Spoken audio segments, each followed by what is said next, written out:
What I happened? brushed my teeth. That's funny. Good morning, Jeff. Morning. Morning to you.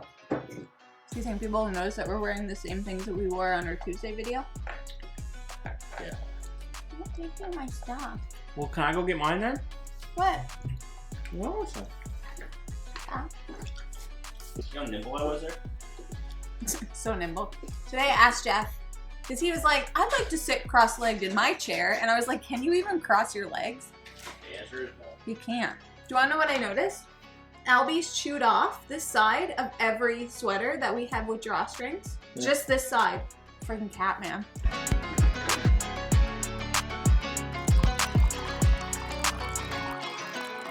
Hello everyone and welcome back to Foster the Meeple, a channel all about Board games. and Sour Patch Kids. and chewing. I'm not gonna chew mine right now. We are here today with another kind of like challenge, kind of like recommendation, kind of like list type of video. It's a little bit of everything. It's a tag, let's call it. And we were tagged by our good friend Reggie over at Rolling Reggie, who just started his YouTube channel. Finally. Finally, Reggie. We've literally been waiting, and guess what? It's freaking amazing. So you may know Reggie. He's on Instagram as Rolling Reggie as well. He's in our Discord, you know. So if you're in the Discord, you probably chatted with Reggie here or there. He's part of the OFPG Voices. He's part of OFPG Voices crew. Woo! It's just because it's so early in the morning. So you've probably seen him on those episodes as well. And his video will be linked below because he has challenged us, he has tagged us to do this video. Go check him out, please. Please, yes, Reggie is like the best. So the video is the board game alphabet. Now how Reggie's been doing it, he's been doing it in sections, like A to J, and then K to something, and then something to something else. Yep. But we're gonna do the whole alphabet. Yep. Because we're all in, baby. Yep. And what we've done is I've taken half the alphabet, and Jeff has taken the other half of the alphabet. And Yep. what we're going to do We're going to alternate. We're going to alternate. This is a back and forth. This is a 1-2 type of situation. So we have each selected a game from that letter of the alphabet. And how we've done it, I think Reggie did it as like his favorite games with that letter. Sure. We wanted to do it as games that we don't necessarily talk about as much as some other games. Mm-hmm. So taking an opportunity to let you know, some of them we have talked about before, Yep. just by the nature of the beast. Because Yep. there's just some letters that are just only some games. A lot of the ones I have, I certainly haven't touched on too much. One I haven't played because it was a really difficult letter. I wonder what letter that could be. But yeah. I'm going to get us started with the letter A. Yep. I just realized I can't do... What's a B?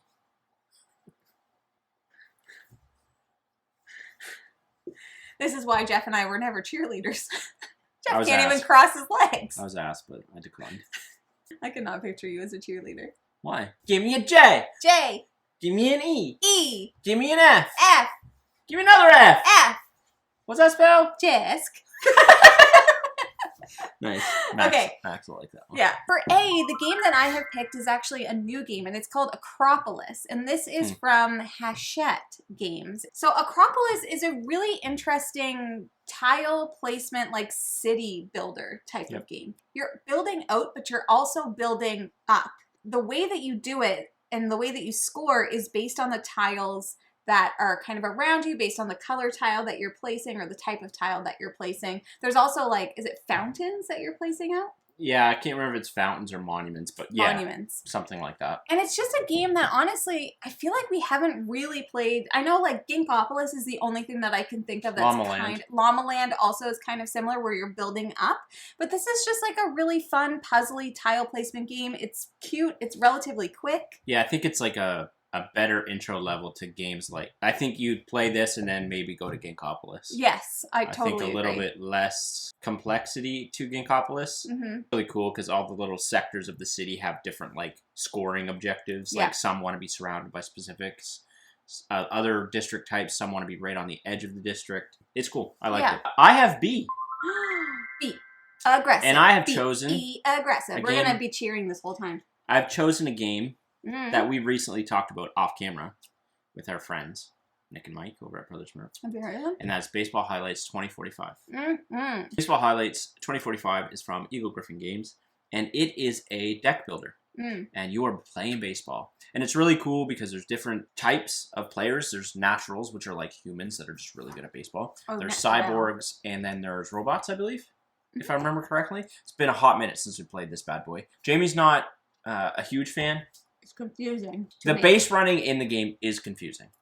I don't find it as confusing as Jamie does, but it is confusing and would be a hurdle for, I think, a lot of people. But I'm a big sports guy. I don't think there's a ton of really good like sports games out there. I agree. And this one I think is very good. I don't know much about the lore of the game, but apparently there's some really cool lore in the game, like story around why this is all happening, which I haven't read, but it's obviously neat. Like a futuristic, like half the team is cyborgs, and like I'm pretty sure a lot of the players are like actual player names, but like changed slightly. No, 100%. Yeah, they're just changed. Instead of like Mark McGuire, it'd be like Mark Magoon. Mick Magoon or something like that.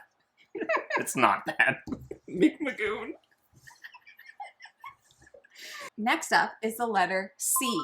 A, B, C. Everybody's with me? And for that game, I'm going to talk about Colt Express. Nice. There was a ton of different games that I could have picked in the C category, but this is one that I just feel like doesn't get enough love. This game is so fun when you have the right group of people and you have a lot of people. So basically, this is a sequencing, or is it called programming? The mechanism, I think, is programming, sequencing, whatever. Yeah. But you are choosing different cards from your hand. You are going to be laying them down each one at a time on top of each other, and then you're going to be revealing them and then carrying out those actions. So you don't actually know if the card that you chose is going to end up letting you do the thing you really want it to do because somebody else's move could have messed it up. There is a 3D train. It's 3D and it's huge, and there's like little meeples, and you're like jumping up on top of the train, and then you're punching people, and then you're like shooting people, and then you're like stealing loot, and there's diamonds, and there's briefcases, and it's hilarious. Like this game, we played, it is on BGA, and we played it on BGA with our friends over at Nerds of the West. Go check them out. Go check them out. They introduced us to this game, and we laughed so much. It is just so silly. It's so fun. And I would say if you get a chance to play this, I would recommend. There is an express version. We own it, but haven't played it. But it doesn't have the train. I do prefer the full experience. Yeah, I love that game. It can be so mean too. It's so mean, but like, but the funny thing is, it's mean, but like, you don't necessarily get to target who. So somebody usually ends up being the punching bag, and it is not normally a planned thing. D is up for me, and I've chosen Deception, Murder in Hong Kong. Great. Deception and Murder Hong Kong is a big party social deduction game where one person is playing as the murderer. Everybody's a suspect. Yeah, everyone's a suspect. There's prompts in the middle of the table. You're trying to, as the murderer, dissuade people from identifying you as the murderer. And everyone is equally as suspect. One person is playing as the... Like, not a private investigator, but... I can't remember the name for it. But they're controlling the prompts in the middle to help everyone identify who the murderer is. And they're very abstract clues. Very abstract. We've played this, I think, 4 or 5 times now. Yeah. And the more the better. It's so fun. I'm not a big social deduction party game type of guy, but that is one I will play anytime someone wants to. I have E, and for E, I am going to be talking about Explorers of the North Sea. So I feel like West Kingdom, that series gets a ton of love. So Tigers is getting a ton of love. I think Raiders gets the most of the North love. Sea, but Explorers, people are sleeping on this game. So basically, this is like a pick up and deliver kind of game. So you are kind of building out like this map and building out different islands, and you're picking up animals and things from those islands, and then you're taking them back to shore, and you're trying to block off other people from being able to get resources and things like that. And so it's like, it's a bit of a mean game. It's really cute also. Of all of those, now we haven't played one of the North Sea games, Shipwrights. We haven't played Shipwrights. Right. But I feel like of the entire like series or world, this is the most unique of all of them, because it's not necessarily like the worker placement or like, you know, it's just different. It's lighter and I really like it. F for me next.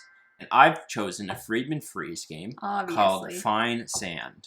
Ooh. Fine Sand is one of the most unique games I've ever played. It's actually a deck deconstruction game where you have a bunch of cards in your hand with differing values, and you're playing through actions on your turn in order to actually get rid of those cards from your hand.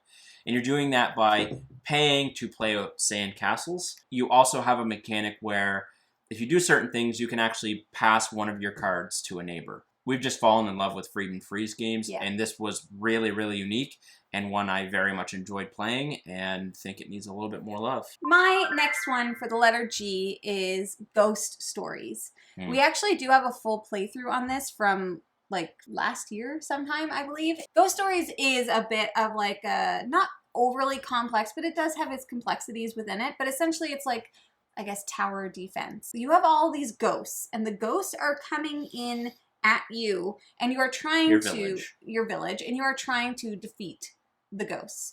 And it is a cooperative game. You have to work together to try and defeat the ghosts, but they continue to get stronger and stronger, and you are kind of moving around a grid in order to take actions, and it is so good. It is extremely challenging. Like, this is one of those games where it's like a badge of honor if you win. And we've just had such a great time with it. I love the theme. I love the artwork. It's one that you play and lose, and then you're like, let's go again. Let's go again. I think I can do it this time. But it is like, it's very, very difficult. All right, I have H next, and I've actually, there's no way I was doing this without picking an Uwe game. I've picked Hallertau. Knew it. Hallertau is a very stereotypical Uwe game where you are collecting resources in order to buy upgrades, and basically you have this big house thing that's moving along this track, and the further you go along the track to the right, the more points you're going to score.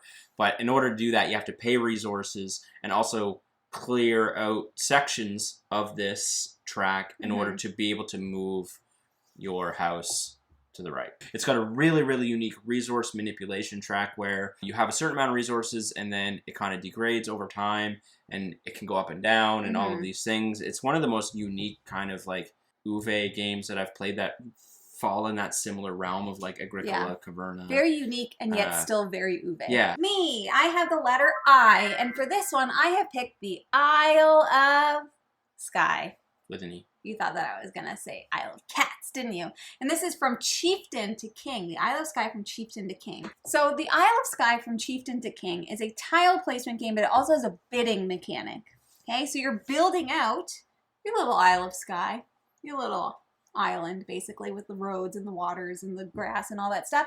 And there's going to be different tiles, and you're going to be bidding on it. So I'm pretty sure if it's my turn, I bid on this tile, I take it, then Jeff has to take the other one. Yep. I love tile placement games. I love tile placement games. This has a nice Scottish theme. It's very green. You've got a little screen to hide all your stuff so people don't know how much money you have.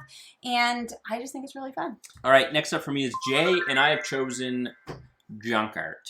Ooh, that's a great game. Junk Art is a dexterity game. Quickly, the most easiest way to explain this is you all have an objective of a thing you need to build, and you have a bunch of blocks of different shapes. They could be a very simple block, it could be a flat block, it could be a cylinder, it could be a ball. It could be all of these things, and then you are going to have to place pieces at certain levels and build up your little monument, your junk art, your junk art, whatever. Yeah. And it's super difficult because if you get the little ball, where are you going to put that? How are you going to build on top of the ball?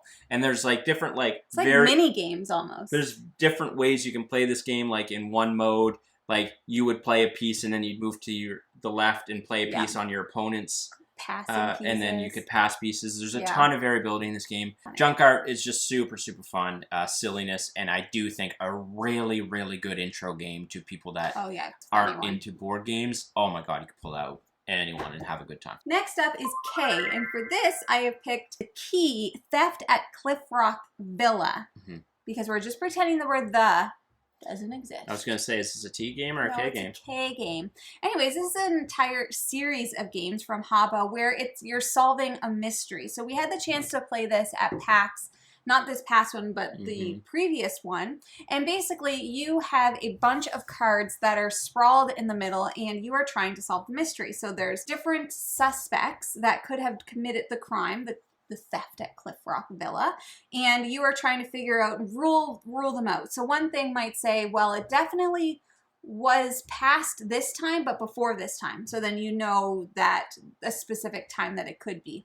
Well, this person definitely didn't steal the jewels, but they might have stolen this. So it's timed and you're trying to solve it faster than everybody else while using less clues. So that's the goal. You want to solve it using less clues. Because all the clues are in the middle and you're grabbing them in real time. Yeah, you're grabbing them and you're reading it and you're like, okay, you're writing everything down. Anyways, this is just a really fun kind of mystery type game. You can definitely play it with kids. And I will say, kids game, so easy. I didn't solve it. I didn't either. We were all four of us very convinced that we had the answer. And I think maybe only Ilya got it right. It was either only Ilya or only Tyler, but we certainly did not. Anyways, it's a lot of fun. L is for the way is for Libertalia. And we have talked about this. We did a video on the new iteration of Libertalia, Winds of Galecrest, from Stonemaier Games. You can go check that out. But I still feel like Libertalia doesn't get as much love as it should. Yeah. Both versions are very good. I'll just talk about Winds of Galecrest because it's a newer one. But basically in Libertalia, you are just going to have a crew of cards, and all of those cards have a unique value and player power, and you're going to play those out in sequential order and flip them all one at a time, and then you're going to do things based off of what those characters do. And primarily what you're trying to do is get loot in order to score victory points at the end of each round. I feel like it always generates a ton of like table talk. Yeah. Of like, wow, man, like why did you friggin' play the chef? My L game, Libertalia, definitely one we've enjoyed. My next letter is M, and for this game I am choosing Manara. Nice. Which is another game that we got to play at GaggleCon with Rodney and Christy, and this is a game that I have definitely not played anything. Well, no, I haven't played anything quite like it. The closest thing I can think of is like Rhino Hero. It's more intense Rhino Hero. Way more intense. This is an adult version of Rhino Hero, okay? So basically, this is like a dexterity game, and you have different boards, and you're putting little like wooden poles. And then from there, and they're different colors. And then from there, you need to like stack more pieces, and then so basically you're building up, and then some of the things that you have to do, like there's different actions that you have to take, and you might need to move an entire board that has like stacked pieces on it to another section of the board without making it fall down. Or remove pillars.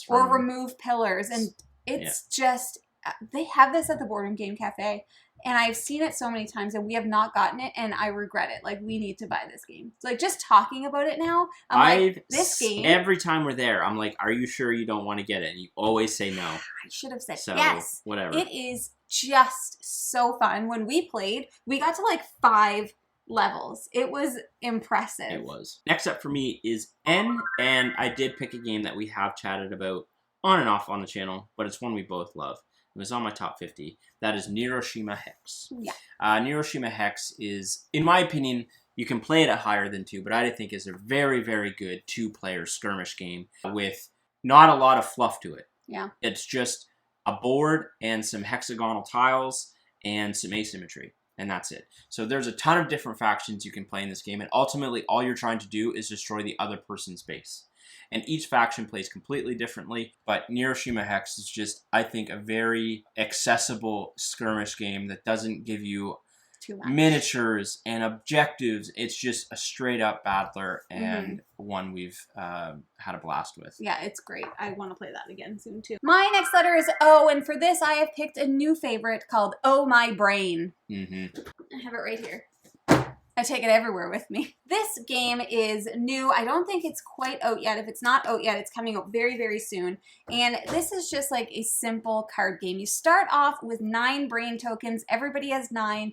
And then you are playing out cards and say, I lay a 5. Jeff has to lay a card higher than 5. Then the next person has to lay a card higher than that. So you're doing that until you can't play a card. And when you can't play a card, you have to get rid of one of your brains and then start over, basically. And there's different ways that you can lose brains, gain brains, all that stuff. The point of the game is to be the last person left with brains. And you're just playing round over round until that happens. This game is a hoot. It is so much fun. We absolutely love it. And it is so mean. It's really mean. So if you don't like mean games, don't play it. But if you like mean games and you think they're fun like we do, you will love it. P for me. You got a P? Paint the Roses. Ah! I love that game. We've talked about this game, but not a ton. Paint the Roses is a deduction game where you are playing out acrylic hexagonal tiles. You're trying to match colors or patterns or a combination of those two things. Yep. So you're placing out little cubes to identify if any of the surrounding tiles match the pattern that you have. It's a cooperative social deduction game where you're trying to outrun the queen who is trying to cut your head off. It is extremely difficult. And it's a beautiful game. This is one of those games that you're always thinking about after you play it. You're like, oh, I gotta play it again. Okay, next up is Q. And for my Q game, I have selected Quest for El Dorado. This is just like a classic racing game, pure racing game, deck builder, intro type of game. And it's just easy, but it's still fun. So basically you are building out your deck with different types of terrain cards, and then there's other kinds of cards. You're playing them down, and if you play down the machete card, then you get to run through the grasslands. If you play down a boat card or a paddle or whatever it is, you get to move through the water sections. And basically, you are just trying to be the first person to get to the end. We haven't played this enough, I don't think, because like when we play it, we're like, oh, it's, you know, it's kind of basic, but like it is. I think with more players, it gets super mean because you can block people off because you have to be able to pay the terrain types in order to move. And there's like the whole map is like let's say someone's like banking on going through the city in order to get through a section. They have to have coins. And if you block off that section, they don't have the cards to go around. It can be super mean. But super fun. Yeah. It's a classic. So that's Quest for El Dorado. R, I have Return to Dark Tower. Because there's no way I wasn't adding a big grandiose game to this list. Return to Dark Tower is a scenario app-driven battle game. Battler. You have this massive toy in the middle of the table that has so many batteries in it, and it lights up and it spits out skulls onto the board, which is amazing. The scenario has objectives that you're trying to complete. Like we played one with some wolves, and it's all driven by an app. It's super immersive. The app is so well done. It's a really cool experience. I think that's the best way I can put it. It's just a really cool experience of a game to play. So my S game that I've picked is an Uwe because everybody knows I love Uwe, and that is Sagani. So this is a tile placement game that is part of like a bit of a series. So there's like Sagani, there's Framework, and there is Nova Luna. And essentially what you're doing is you're building out like pathways of elements or magic. Of elements, yes. You're basically building out a grid.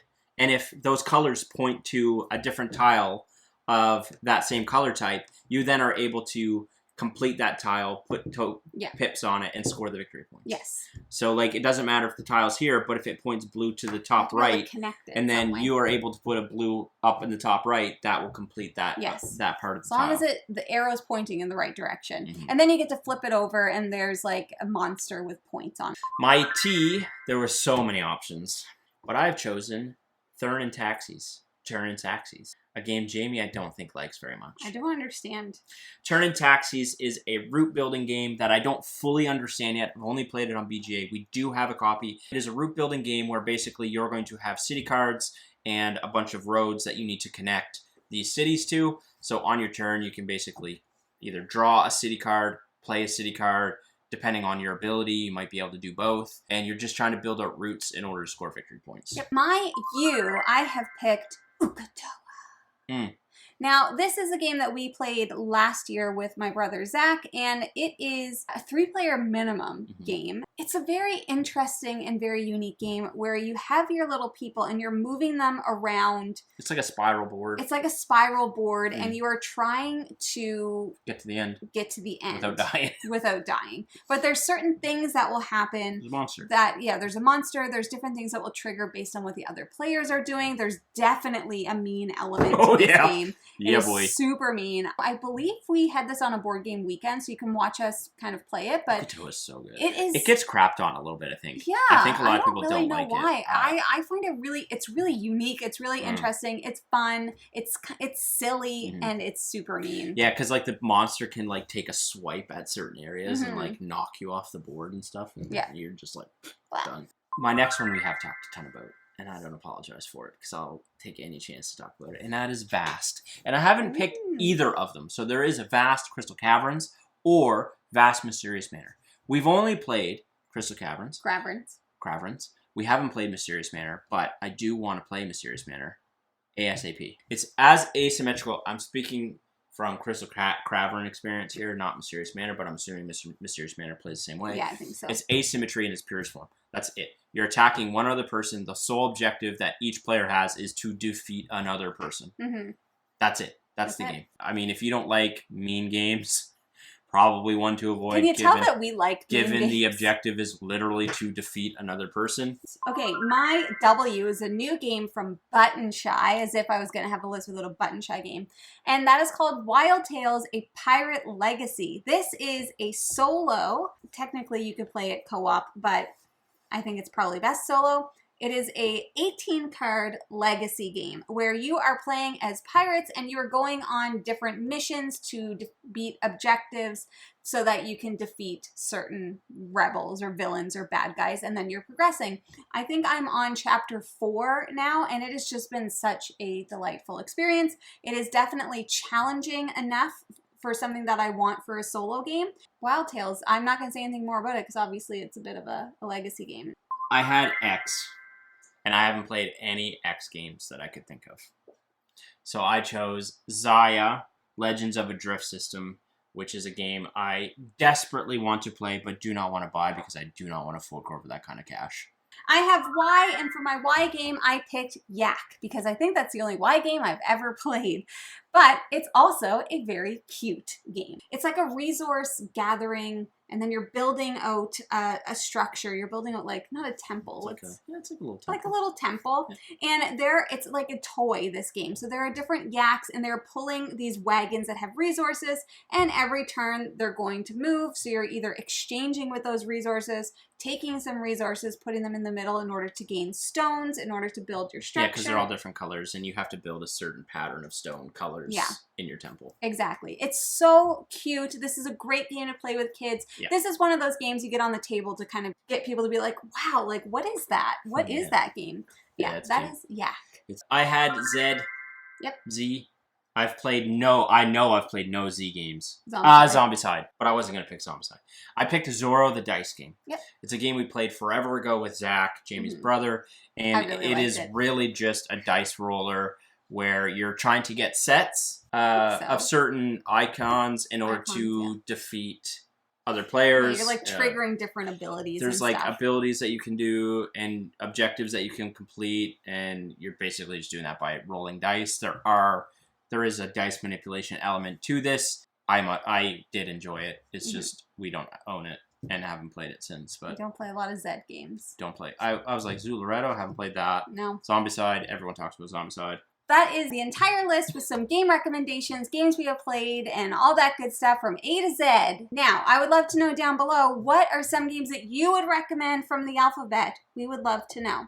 If you're interested in buying board games like any of the 26 that we talked about today, you should first start by checking your friendly local gaming store. And for us, that is... the Boardroom Game Cafe. Yes, it is. Don't forget, if you're interested, join us for the Foster the Game-a-Thon 24-hour all-you-can-play board game-a-thon on March 4th. All of the information for that will be down below. We have a stellar lineup of creators that are going to be joining us on that day. I'm very, very excited to keep Jeff up for 24 hours. Woohoo! Not happening. Our battery's dying, so we need to leave. But if you like what you see, please subscribe. We hope to see you again soon. And now we say goodbye. Goodbye!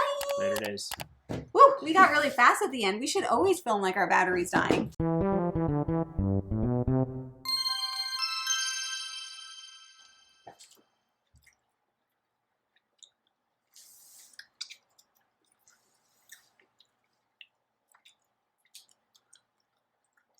It's funny sometimes the things you remember. And I know. I'm really bad at remembering names. Yeah, I prefer it to, what's that one we just played? You just literally are just playing out tiles and putting your meeple on like There's like roads. We hated it on BGA. We got crushed. Carcassonne. Carcassonne. I prefer it to Carcassonne.